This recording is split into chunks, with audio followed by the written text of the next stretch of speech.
Hi, and welcome to the Unhinged History Podcast, the podcast where two friends join forces weekly and tell each other the history stories that we have compulsively forced our spouse and members of our households to learn. I am host one. I am Teresa, and that is Angie. I'm Angie. I did it again. One of these days I won't cut you off. No, I mean, I didn't think you were going to say anything, so I figured I'd just keep going. Actually, I was thinking about how usually I compulsively overshare all of the information about my story with my husband, but this time I totally word vomited all over my son just a few minutes ago. I don't.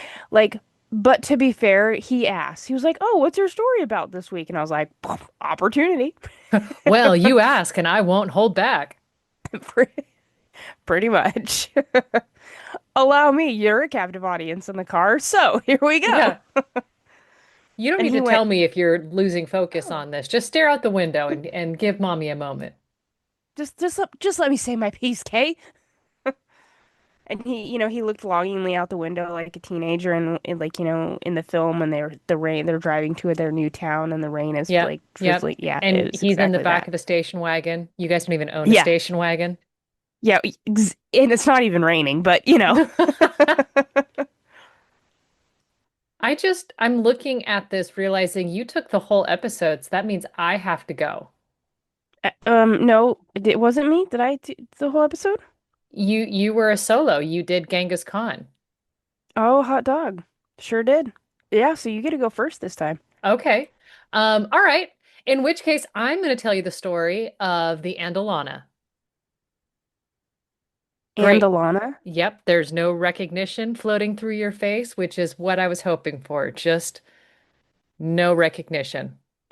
Okay, so I'm thinking of something, but I think what I'm thinking of has a very different name. So What are you I'm gonna thinking of? say there is that Spanish ghost story about the woman who oh God, The what is the Llorona? word? Maybe. The one who drowns Just children? yes. Yeah, that's the Llorona. Okay, yeah, that's who I was thinking of. So I'm assuming these are not related. No, no, Okay. not at all.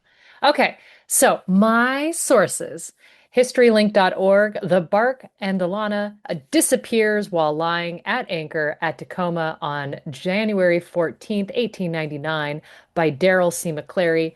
South Sound Talk, few relics remain of the Andelana, Tacoma's largest maritime disaster by Steve Dunkelberger. And Pretty Gritty I'm sorry, Tours. that's a name right there. I mean, I wanted to rename him, but I think I was faithful. Then this is how I originally found out about the story. There is an account on TikTok, Pretty Gritty Tours, Tacoma's most cursed object. I love that. That's amazing. I just recently discovered that you can own, well, I don't know that own is the right word, but you can be the curator of cursed objects museums.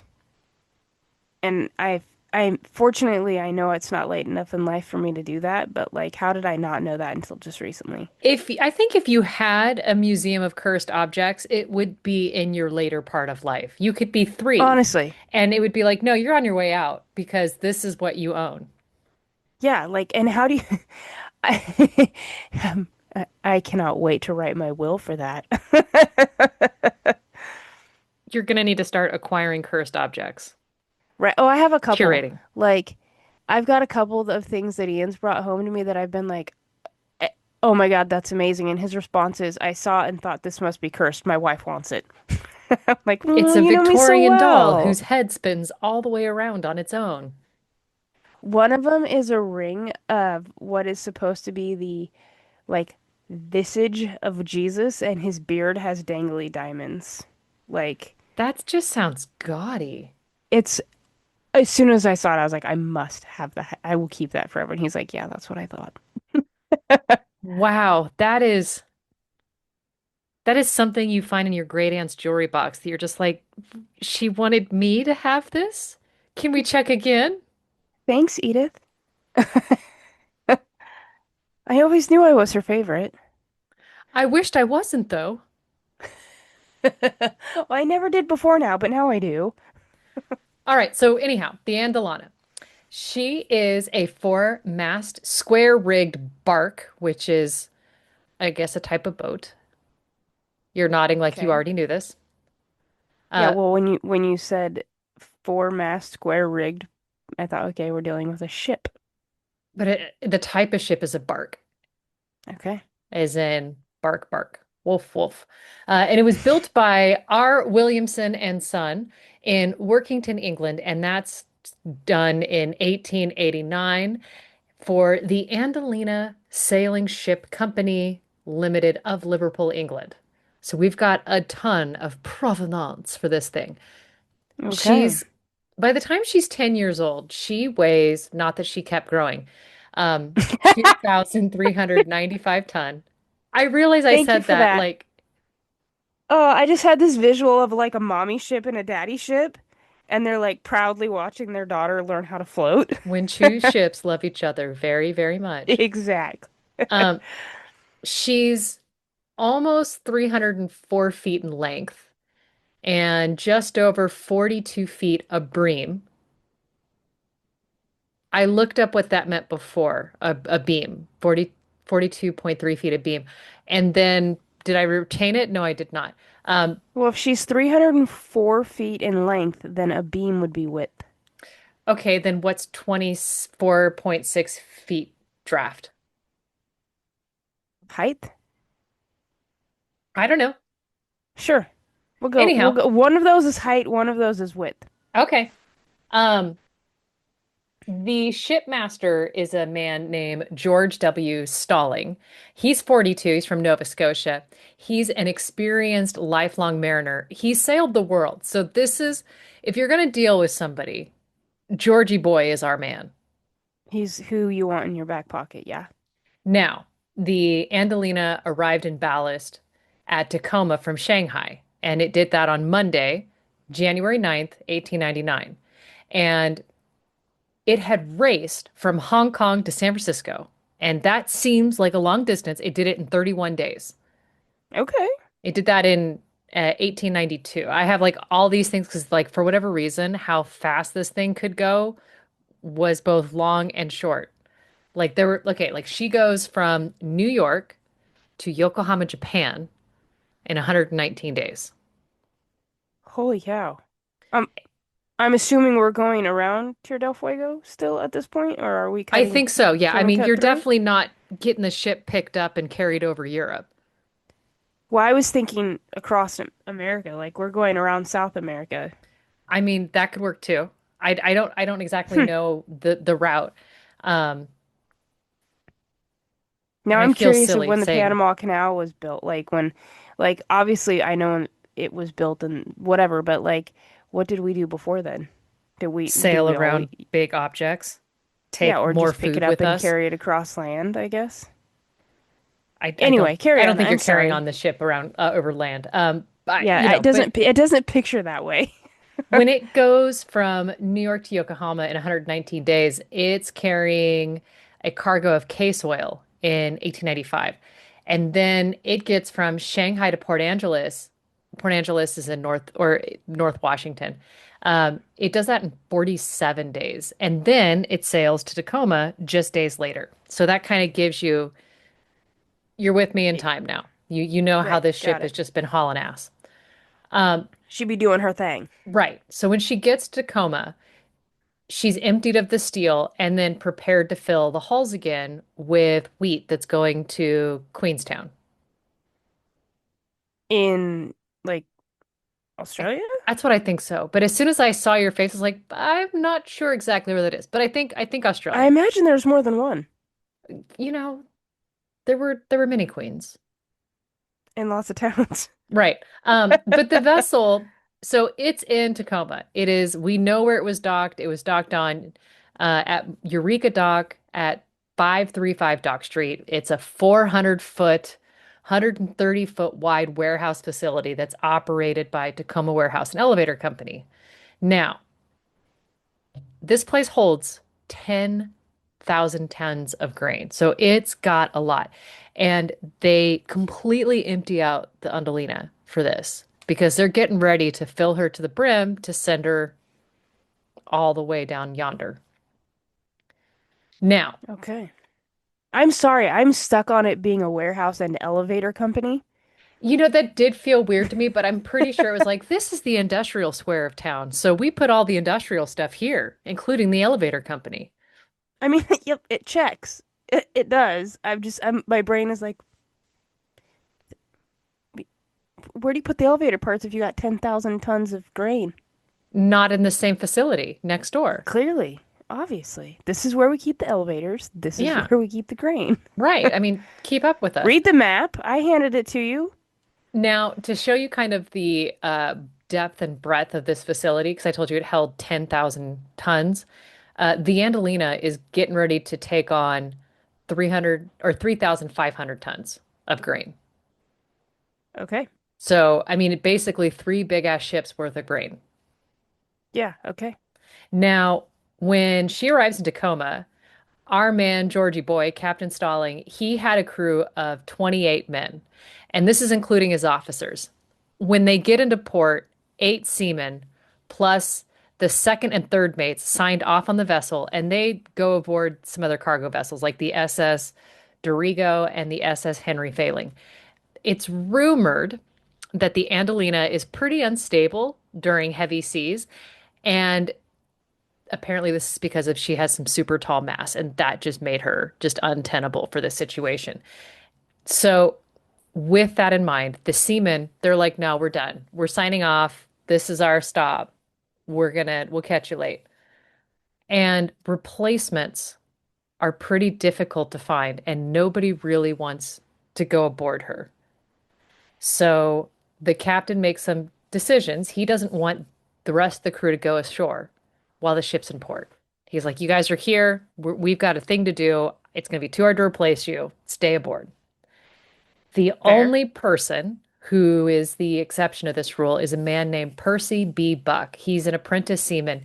He's allowed to leave for a face injury that he's got, and he's taken to Fanny Paddock Memorial Hospital. Now it's Tacoma General. Okay. So he gets, he goes to shore to get his face looked at. Now, on Friday, January 14th, 1899, the Tacoma Tug and Barge Company tugboat, Fairfield, that's the name of the tugboat, moved the Andelina to an anchorage in the middle of the bay. And this is after she drops off her anchor that's weighing 3 tons. She's got this long, thick ballast logs that help keep her afloat.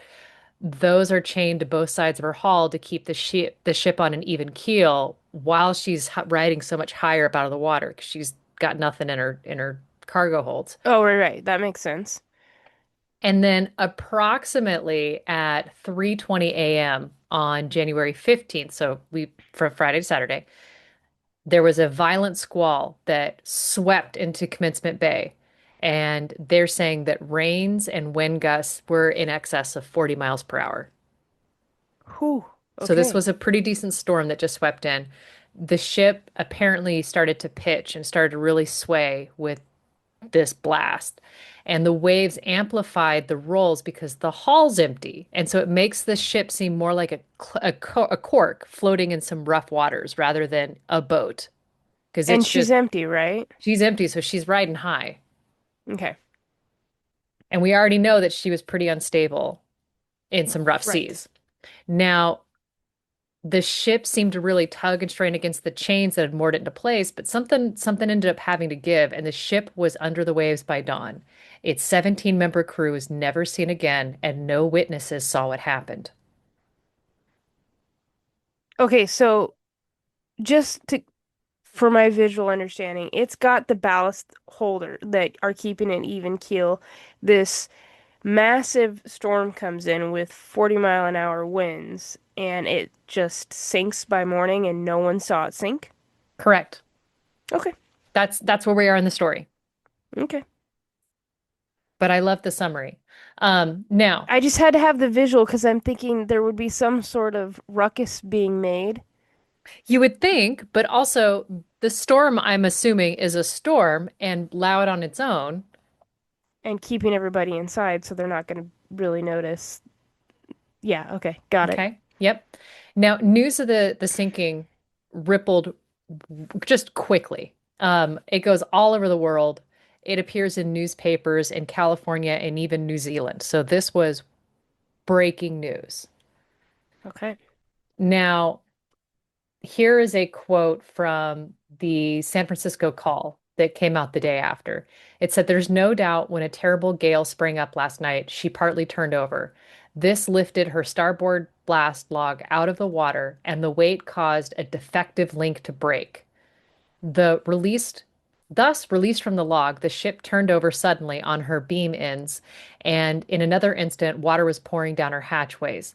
But these were loosely covered and afforded no protection, with her toppling mast and towering side to give the gale full swing. The Andelana went over as though she were a racing shell. How the seamen struggled to escape can be imagined, but without a doubt, they had scarcely leaped from their bunks into the inflowing waters before their vessel had struck the bottom, 23.5 fathoms below the surface. This is indicated Oh, by the fact that the vessel did not drift from her mooring place, but sank almost at the spot where she was moored last night. With daylight this morning, the Andelana was missed, where she'd been riding, apparently secure, at dusk last night, but there was a blank stretch of water." wow. And that part just really got me. So the only evidence that gave anybody a clue was there was a lifeboat found on the shore, a bobbing mooring log with its broken chain, and a mattress that had borne the name Andelina. That was it. But at daybreak, what really, like the people who really start to put the call out, there's a man named Captain Samuel of the British four-mast bark Walter H. Wilson, and he'd been only a few hundred yards away from the Andelina, and he noticed the ship had vanished. Just woke up, and the person who Looked was out in the the camping window. spot next to him, the tent was gone, but not a tent, not a Yeah, camping no, spot. I got I got the visual. All right, all right. So he assumed that the vessel had basically slipped anchor and just drifted away. So, being a good man and trying to figure out how to help, he and his crew launch a dinghy and they row from Eureka Dock where the tugboat Fairfield had been moored. And they're basically just trying to look. And it's there that Captain Dottie enlisted the help of Captain John E. Kinney of the Tacoma Port Surveyor and Captain Thomas S. Burley, master of the Fairfield. And they're the ones that crossed the anchorage to investigate the Andelina's disappearance. And they end up not finding a trace of the vessel. The Fairfield then crossed to the northeast side of the bay, 1/2 mile from Brown's Point, where they found that ballast log with its broken chains. And then that's when Burley and Dottie discovered the lifeboat mattress that had the ship's name. They also found a couple of oars that had washed up onto the beach. And that's when they'd figured out what had probably happened. Okay.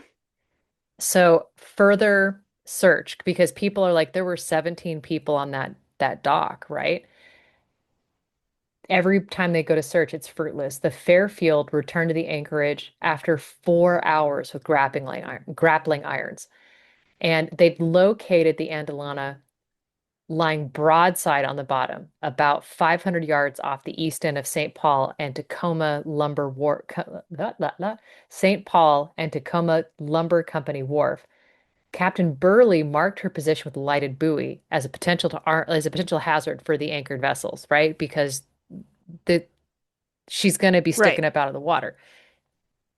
Later that night, a second lifeboat and foghorn surfaced and were retrieved from the water. So Captains Burley, Kinney, and Dottie, they believe that the squall swept across Commencement Bay that night because they were there. They saw the wave come, or felt it at least, and they think it struck the Andelana broadside and that the ship probably keeled very sharply starboard because again she's riding high and that lifted the port side ballast log out of the water and the log's Oh, weight broke the mooring chain. Without that additional weight, because she's up on her side to stabilize it, the top heavy vessel capsized and there were tons of water that flooded her open holes and then she sunk like a like stone. immediately. Yeah, in 200 Yeah, feet of okay. water. Thank you for clarifying because I've been sitting here like, okay, you have these logs that are designed to keep her even though. Like what happened to them? Well, obviously if one of them broke, then the other one's toast. Right. Now, Captain Stalling and the 16 sailors, they had been trapped in their berthing quarters and went down with the ship. And we only have the seaman apprentice Buck who survived because he'd been hospitalized, Oh, wow. I bet he's got survivor's guilt. right? The entire accident took only a matter of minutes, they believe. Yeah. Okay. And the story remains largely because it's the largest shipping disaster in Tacoma, but also because the ship's never been raised or salvaged. Oh, we just left it They're there. they're there. They're Okay. still there on the floor of Commencement Bay. And the Tacoma Historical Society treasurer and author Deb Freeman said, they think they're still under there. They think they can still find something. Wow. Now, But a but is that the right thing to do? well, I mean, I got a little bit more to go. Ooh, let's go. After learning about the disaster, Quartermaster George Kennedy aboard the steamship Tacoma told the Seattle Post Intelligencer that he had shipped with the Andelana on her last voyage, but had signed off at the vessel at Shanghai. And he'd learned from a former shipmate who'd signed off the ship at Tacoma that Captain Sterling, this is the worst part, had been locking the crew in the forecastle at night to prevent anyone from deserting and leaving the ship shorthanded. So y'all are staying whether you want to or not. Yep. And the quote is, they must have gone down like rats in a trap without a chance to save themselves. Good Lord. Now, the 8 people who had signed off the boat that I told you about at Mm-hmm. the beginning of the story, their replacements had been hired, but they were not due to report on board until the day of departure. Okay, that makes sense. So there's gonna be 8 new crewmen. So they were just like, well, there was my job. Yeah, but also, good thing I didn't like get on that boat. Yeah. Now, the Andelana was insured by Lord's Maritime of London for $100,000. And because they're an insurance company, they'd contracted with salvagers to explore the likelihood and cost of raising the vessel, which they thought is basically going to be largely undamaged if she went down so quickly and cleanly. Okay. There were proposals for dragging the ship into the shallow water where divers could safely batten down the hatch covers and pump the seawater out while pumping in air, which seems like an incredible feat in pre-1900. Yeah, okay. And they were thinking that once the mast, spars, and rigging are removed, and this is going to weigh like 40 tons. And of course, I'm blindly reading this from a paper, acting like I know all. Yeah, like of course, that's 40 tons when you add it all together. I Yeah, don't that know. makes sense. They thought that the ship, with all that mass removed, would right itself and then just float to the surface. Oh, they must be speaking from experience. Okay. More experience than I've got, so I'm going to go with them on this one. And then they had a dry dock prepared at Quartermaster Harbor, and then they'd move it into position and assist in pulling the Andelana back to the surface. The vessel would then be refitted at Dockton shipyards on Murray Island in King County. King County is the county that Seattle's in. Okay. Now, all of these efforts failed. Shocking. I mean, I feel like they had the best of intentions and more experience than I. They had procured expensive equipment and they'd brought it to the wreck site on barges. So they did their best.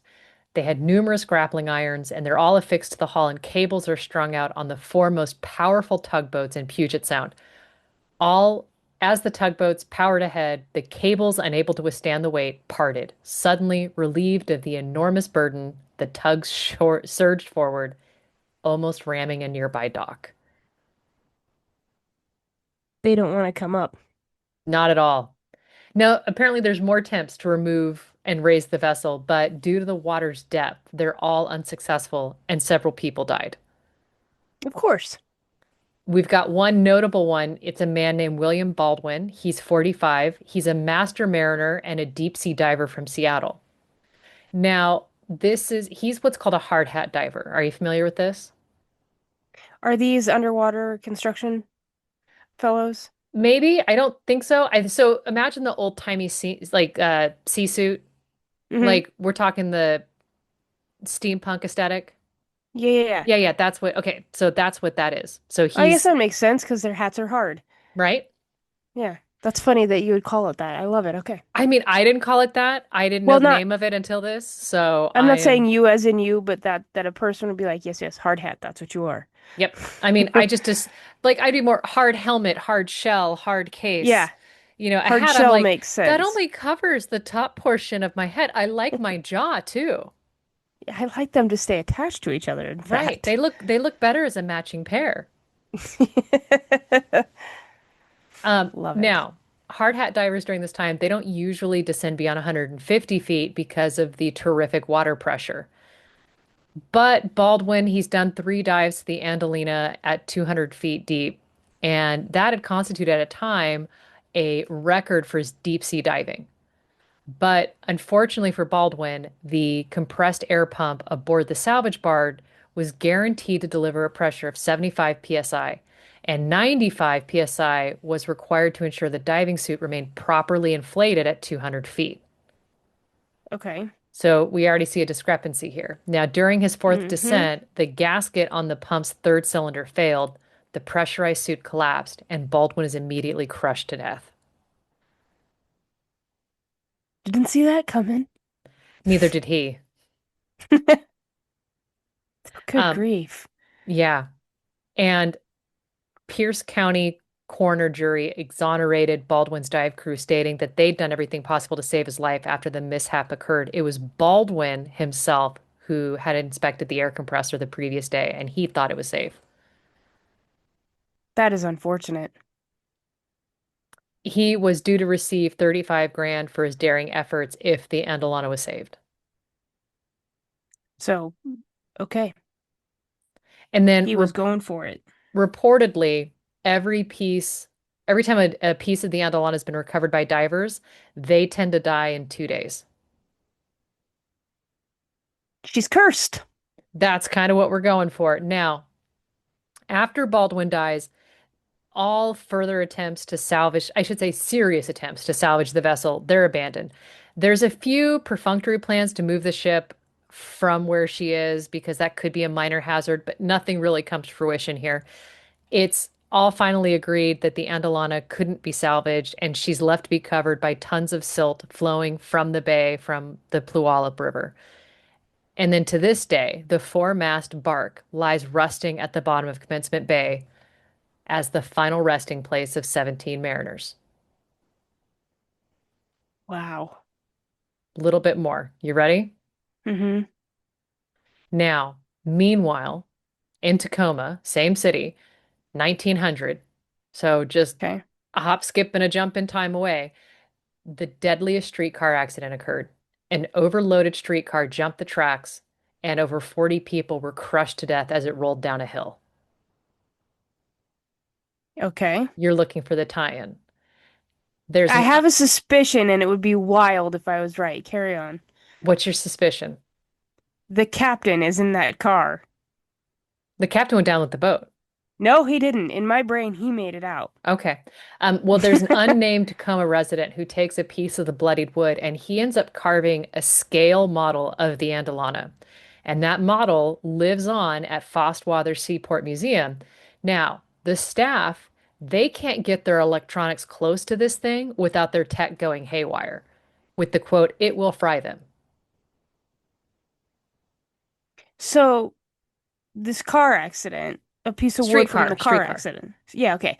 Streetcar accident is a piece of wood from the streetcar accident. It's Hmm. carved with a replica of the Andelana on it, Hmm. and it's now sitting in a museum, and you can't take your phone near it. Basically. Cool. Now, like all disaster stories, there's been some close calls of the Andelon as well that really feed into the retelling of its story, either as history or a ghost story. And it just feeds this conspiracy, right? Now, The captain had expected his ship to be towed into the loading berth the following day, and he was invited to have dinner ashore. The story goes that he declined the offer, saying his place was aboard the ship and he would be, drowned just hours later. The ship's apprentice, who went ashore to the doctor, and it apparently was an abscessed tooth, he was supposed to be there when the ship sank. Which that's the bummer part. Now, one of the more eerie stories of the Andelana is that the dead were photographed in a single image. A maritime photographer, Wilhelm Hester, had taken the photo the previous day, and everybody in the photo, including the dog, were all dead by the time the photograph was printed. Good Lord, that's not even a little bit creepy. The story goes that Hester is just utterly devastated by this, right? To the point where he refuses to photograph an entire crew for the rest of his career. He demands, Samesies. yeah, he's like, you know what? If you want a picture, I need one of you to step out. One of you's Y'all can't be in getting my a picture. Take the headshot. dog.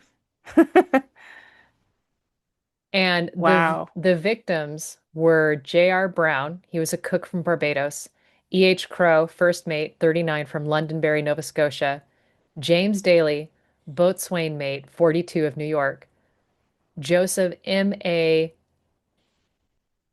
Doyer, apprentice, 19 from Austin, Belgium, E.G. Doe, second mate, 33 from Blackpool, England, Richard Reginald Hange, apprentice, 18, Austin, Belgium, H. Hansen, able seaman, 31 from Sweden, Anton Jensen, seaman, 30 from Denmark, Vernie Jossame, steward, 37, Victoria, British Columbia, Edward Letts, seaman, 25, Riga, Russia, Frederick Lindstorm, seaman, 47 from Norway, John Nielsen, seaman, 28, Norway, E. Ostrom, seaman, 28, Finland, August Simonsen, seaman, 23 from Holland, Charles Smith, boatswain mate, 49 from unnamed USA, George W. Stalling, captain, 42, Annapolis, Nova Scotia, and Patrick William Seaman, 26, St. John's, Newfoundland. Wow. And That is a that's the story, that is a wide array of sailors on that ship. right? That's kind But of the awesome. cook was from Barbados, so the food tasted good. They had spice, Yeah, they sure did. That was so funny that you said my first one was like, "Ooh, he's from Barbados. I bet you that food is good." right? Yeah, Good for him. yep, Wow. Okay. I have no idea how to transition, so I'm just gonna take a hard left. go for it. Um, Believe it or not, I only have three sources. Are you so proud of me? I don't know. I mean, is one of them Reddit? No, I did good. Okay, so I'm going to tell you the story of Inez de Castro. Are you familiar with this name? I feel like I should be. Hmm, Well, if you're not, I would be shocked by the end of the story. Okay, so my first source and my biggest one was Google's Arts and Culture. I love that page, and I never get to use it for anything for the podcast. So I was happy that this was like an actual, like, relevant, useful moment for me. Um, Inez de Castro, The Macabre Tale of the Skeleton Queen by Holly Williams. This was an article from April of 22 in the BBC, like just their online resource, Okay. which I actually didn't use for this for her story, but the artwork was really fun. And then there is something called allgravehistoryassociation.com that has the tragic story of Inez de Castro. Okay, I thought it would be really fun to do a love story for spooky season, so here I am. You know, But I don't, I'm not surprised. right, okay. So if anything, my story is a bit macabre, but it's very fun.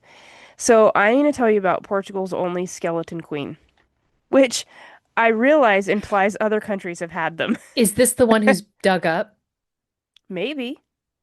I gotta listen now. Okay. Yeah, you gotta listen now. Okay, so Inez de Castro, she is born into a comfortable life in 1325. She's the daughter of Pedro Fernandez de Castro.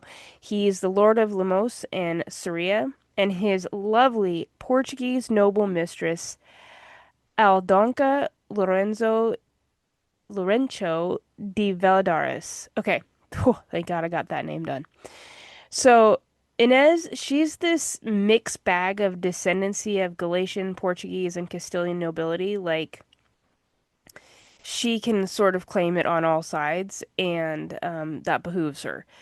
But, like, to be completely honest, full transparency here, I don't know a ton of Portuguese history or their geographical regions very well. So, for me, I felt like a family tree would either be the most helpful thing in the world or confuse me even more. So, I just was like, okay, I'm just going to take what I need to know for the story and learn everything later. Because it is a pretty interesting timeline and a pretty interesting cultural history to look into.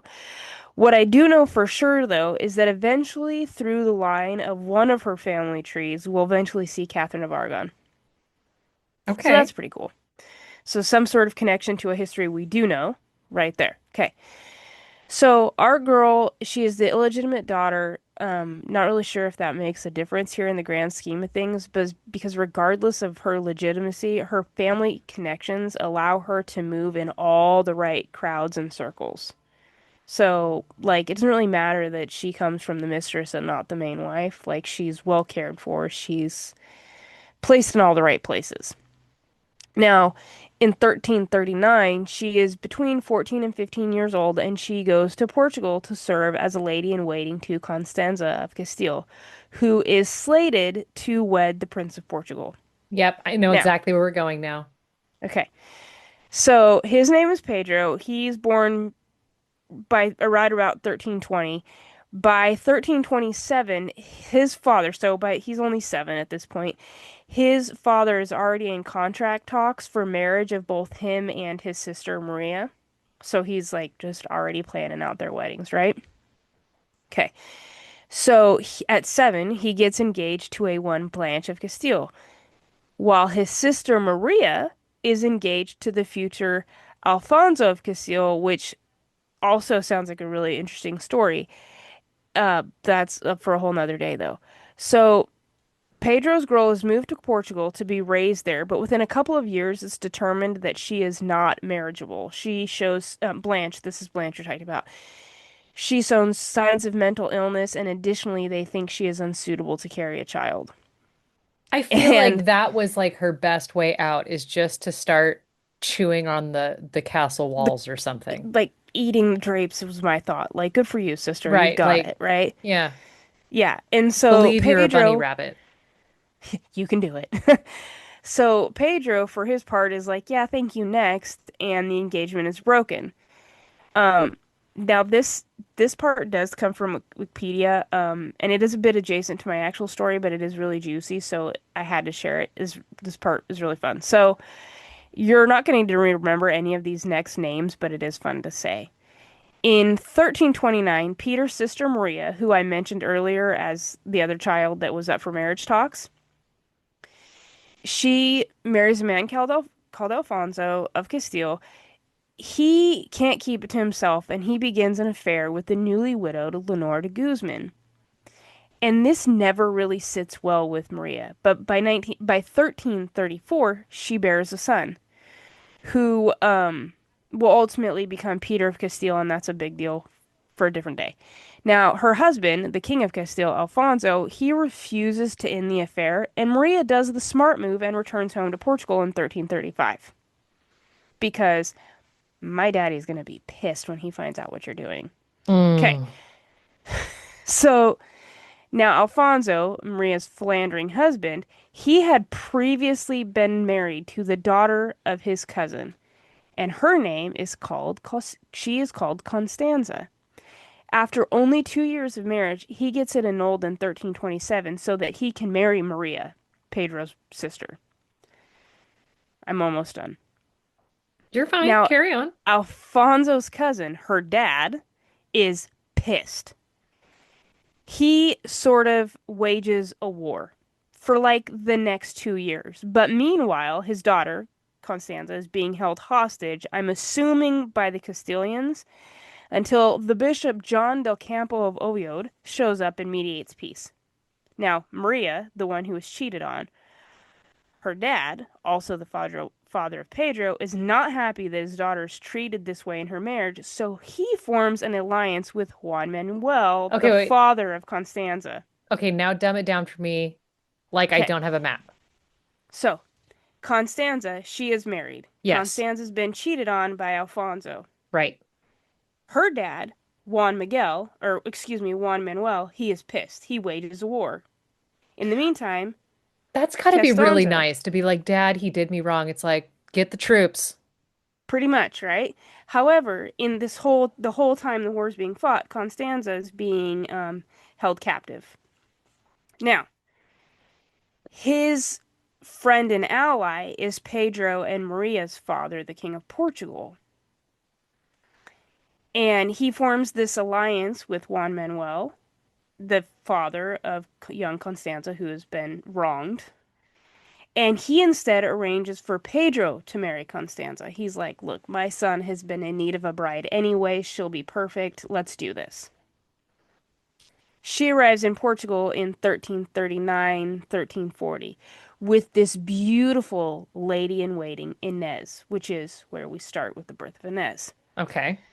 Okay, so now we're out of Wikipedia and we're out of all of that family drama. Now, Costanza of Castile, she of course marries the then Prince Pedro. And like many other royal marriages, this is obviously for alliance. This is not because Prince Pedro and Costanza are madly in love with each other, Right. Yeah, no, they're right? doing it out of obligation. Right. Now, history says that initially the young prince, he's about 20 at this time, he's pretty satisfied with his wife. In fact, he thought her to be quite suitable. Okay. Thanks, I That's, guess. I mean, that honestly, that could be just, he could be a very withholding man. So suitable could mean, damn, and I, he's just more you restrained. know, I feel like it's a little bit of, well, she'll get the job done. Okay. Um, because it wouldn't take long for Pedro's eyes to wander over to Costanza's gorgeous lady in waiting, Inez, and it is said that it is love at first sight. Now, Okay. Inez, she is sort of known for her beauty. She has this golden hair with bright blue eyes and this silky, milky white skin. So she is like the talk of the town when it comes to pretty. And because Pedro is Pedro and he just cannot, he pretty much straight away takes her as his mistress. Gotcha. However, this does not stop him from also finding his way into his wife's bed multiple times. He got So lost. he is at least giving heirs, right? She gets pregnant at least three times in their marriage. Now, Constanza, she's no fool, and she sees their love affair like plain as day. Like she is very aware what is going on. So, as the story goes, that Costanza sees this and has this like stroke of genius and makes Inez the godmother to one of their children, their son Louis or Louis. Now, this is a solid move on her part because within the Catholic Church, a godparent is essentially a part of the family, and it turns the affair between Pedro and Inez incestuous. Oh, So, smart like, woman. right? I'm like, He's dang, playing girl, I like chess. you, right? Um, Regardless of this, their romance continues because, of course, it does. Yeah, I Otherwise, we mean, just wouldn't be because here. we're siblings on paper doesn't mean. I exactly. Now, this does a couple of things. Their affair brings some exiled nobles back into the circle of the future king, this young Pedro, right? So Inez has a couple of brothers who, for whatever reason unknown to me, likely this previous war that had just been fought that I mentioned earlier, had been exiled at this time. And the bigger problem with these brothers, though, is that they're Castilian, and the current king is worried that once he dies, his line will lose power and the independence for their country because of his son's willingness to be wooed by the Castilians. So he's like, "Ooh, this is problematic." Hmm. But they're back, and they become Pedro's close friends and trusted advisors. The other thing that happens right around this time, so Dad is like, "Oh, this is problematic. Please stop talking to them. Like, find new friends. Please go out and play basketball with the guys down the street. Like that sort of Right. thing, right?" But he also figures out that his son is having an affair with Mistress Inez. And he is not necessarily upset about the affair because boy's gonna boy, and I'm sure the king has 14 mistresses, right? Right. He is still solely focused on the sphere of influence with which his young son is working on. That makes So, sense. right, in 1344, the king, having discovered this love affair, does the completely normal angry king thing, and he banishes Inez to Albuquerque. Which is now in America. Yeah. The first time I read that, honest to God, the only visual I could have was Bugs Bunny coming out of the ground. Yep. And I was like, I don't think that Albuquerque. I mean, I can't not think that. I have to really consciously try to push and believe there is a original Albuquerque.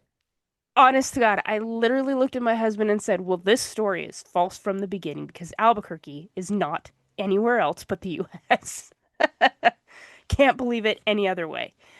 Anyway, so it's this beautiful castle, like way out on the Castilian frontier. So his hope is that he keeps them apart by space, right? A Um, geographic barrier. exactly. But our boy Pedro, he cannot be stopped. So they still meet in secret, and Pedro sends her messages, like secret messages, out of the castle using a small wooden boat that could slip through the castle's water ducts, which I think is very sweet. Yeah, And this goes on for like a year. Okay. So, that's got some staying power to it. right. Pedro's actual wife, Constanza, the girl this whole war was fought over, dies just weeks after delivering their third son. Oof. And because Pedro is Pedro and can't think with the brain between his ears, he like immediately brings Inez back to court. And to the great ire of his king, the father, like his father, the king, right? And there is a huge fight between father and son. Now, this part is a little bit confusing to me, but it seems like the king banishes her again and perhaps even several more times. And while he's banished her, he like gets to work trying to arrange other noble marriages for Pedro. And Pedro is not having it, and he continually turns it down. He continually says no, stating that he's still in mourning for his beloved wife, which is sort of Absolute BS bupkis because because if I'm in mourning for my wife, I'm not going to be sneaking in my side piece. it exactly, right? Okay, so right around this time, Pedro runs away and lives openly with Inez for like 10 years. Now, in that 10 years, it's possible that they were married in secret, but either way, they start having kids. They have at least two sons, and you know what that means. Now we've got a secession problem. We have a real problem, right? Okay, so there's a secession problem, and there's also these rumors and these kind of conspiracy theories floating around that the De Castro family, which is Inez's family, are planning to disinherit Pedro's actual sons, like his true marriage sons, in favor of one of Inez and Pedro's children. And so these rumors, they're floating around, and like this goes on for about a year that the king is being fed these superstitions, or excuse me, these rumors and these conspiracy theories that the proper children are going to be disinherited, and there's all these, ideas floating around with it, and he's not happy. So he again tries to separate the lovers, but figures out that this is probably never going to work, like ever, because it hasn't worked at all in the 15 years in the past you've tried. So he does the logical thing and he orders the death of Inez. Because nothing says I love my son more like murdering the mistress. I mean, this is how you make sure to make, you want your statues to be burned the moment you die. This is how you do it. Right. Um, so it's January of 1355. Pedro's out hunting. Three assassins, as well as the king, go to the convent where Inez is like living. And there's a bit of a scuttlebutt because the king sees his grandchildren, Inez and Pedro's children, and he is like stricken with love for them. Like, oh my gosh, no, I can't do it because the children, right? Like he actually has some sort of humanity to him. Um, but he's got some really persistent assassins working for him, and they're like, "Nope, this is what you hired us to do, so we're gonna do our job." And there's this whole scuttle about it, Yeah, we're and only good at two things, drinking and killing, and we're out of beer. pretty much. And so the king basically just leaves the room and says something to the effect of, "Do whatever you want." And so the assassins do just that. They stab Inez to death. They then decapitate her, which at least one of her children sees, and at this point, Oh, she is geez. only 29 years old. Pedro finds out, obviously, that his lady love has been assassinated, and he declares not only revenge, but civil war against dear old dad. Yeah, Because this makes sense, honestly. Like, good for you, Pedro. But because his kid's unfortunately for having him, night terrors for the rest of his life. right, and they're not, I don't even think the oldest one is 10 years old. Like, they're young, right? Unfortunately for Pedro, he quickly loses this civil war. So, like, things aren't going great for him. But only like 2 years later, the king dies anyway, and Pedro takes the throne. So I'm not really sure how Thanksgiving went in those 2 years, but I feel like it must have been awkward when the king did die and Pedro does take the throne because he already Dude, waged a civil war once. we love royal tabloids now. I know! That was literally my thought was like, oh my gosh, what was the gossip mill like back then? Like how did his coronation go? I'm gonna look into it. I'm so curious about like what the townsfolk and what the other nobles thought. I want to read the Now, graffiti on the walls. That's what I want. seriously, where is the Reddit post on this? Um, so he he does the thing. He gets coronated. He takes the crown, and there's talk that like as I mentioned earlier that he is going to um, disinherit Pedro's original children, so his own original children with Constanza in favor of Inez and Pedro's children. I don't know that he ever actually does that because I wasn't curious enough about his line of succession as I was what he does next. Now, as the story goes, he declares Inez queen. Do remember, it's been at least 2 years. There ain't He much declares her queen, left. and the story goes that he has her body exhumed and dressed in all of the finery that makes up a queen, right? The crown, the gold beading and all of that on the gown, and then makes the entire court swear allegiance and fealty to their new and very dead queen. Some stories suggest that he even insists that they all kiss the hem of her gown because I will follow her until death, but she's already dead, so I don't need to follow her. But you have is it my my oath. death? Like questions. Then 6 years later, so this whole time Pedro's been looking for the assassins, right? Like he's got a beef to settle. 6 years later, he finally finds two of them, and he gets his vengeance. He publicly executes them by ripping their hearts out while they are still alive. One in the chest and one from the back, and they say that's what he believed was how they destroyed his heart. Ripped So the this is heart out very, from the back? yeah, There's a like it lot of was, things in the way. yeah, well, Pedro's got years of built up vengeance. He's been I'm a, thinking about this for a long time. yeah, right? Okay, so in 1360, to honor his beloved, her body is moved from Coimbra to the royal monastery at Alcobaça, where he has commissioned two very ornate marble tombs with scenes of their lives carved out, which I think is really pretty. The tombs are gorgeous. The tombs sit opposite each other so they can gaze upon one another in the afterlife. And I'm That's like, sweet. dang, that's so sweet, right? He dies of sickness in 1367, so Dies of sickness. reign. Didn't see that coming. Honestly, that was the simplest part of the story. Like, It's like when I looked that up, I was like, he had to go out in some like blaze of glory war, right? Like, No, no, I don't he was know. pretty sick the whole time, but it finally took him out. Like, holy cow. Now, all that to say, I have pictures of their tombs if you would like to see them. Please and thank you. Okay. If it would share the right thing. There we go. So the first one that you'll see is her tomb.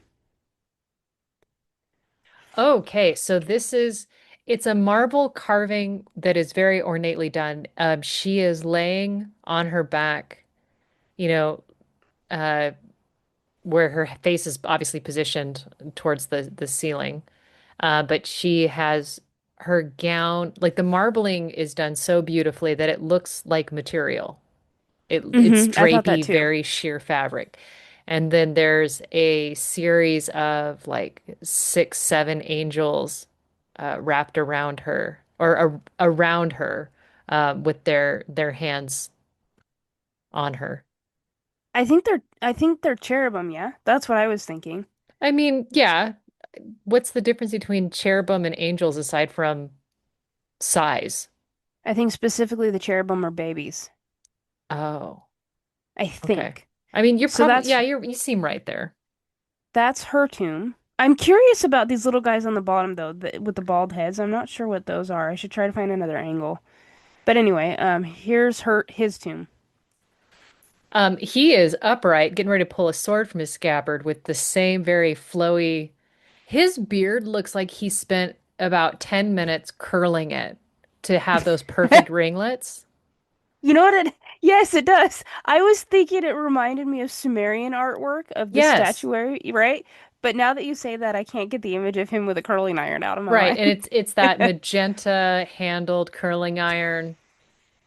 Yep, It's got the wire that wraps around it so you get perfect ringlets. exactly. Yeah, Um, yeah. and then he's got the cherubim around him, but they're more around his shoulders and elbow so that I don't know, they're not by his feet sort of deal. I don't know At the least not in symbolism this there. picture. They might be in other pictures. I am only showing you the top of his tomb, so it might be different in the full scale. But yeah, Wow. I that's mean, I had seen like the short versions of his story where it like boiled him down into just grave robbing. nope. There's a whole civil war and everything that's fought about it. And least we forget about Constanza, who a whole war was fought about her just because somebody treated her poorly. And when I hear about that, I kind of go, that's actually a fairly low reason for a civil war. It's like, well, come on, peasants, let's get in front of the cannons. We've got legs to lose. Do the thing. They Come along. he cheated on her, and so your king, her father, said that you get to die now. Come on, come on. And now it's like Chop chop. we're looking at it like there's so many bigger reasons we could be fighting a war, but we've got TikTok. Yeah, honestly, we've got TikTok, but I love knowing that I brought you a story that had not one but two wars fought over a woman. Yeah, I sure did. Yeah. So that's the story of Pedro and Inez. I adored it. If you know a woman who should have a war fought over her, let alone two, send this to her. Let her know you were thinking of her, and then do this thing where you rate, review us on the podcast platform of your choice. It helps us out. It really does. And on that note, goodbye. Bye.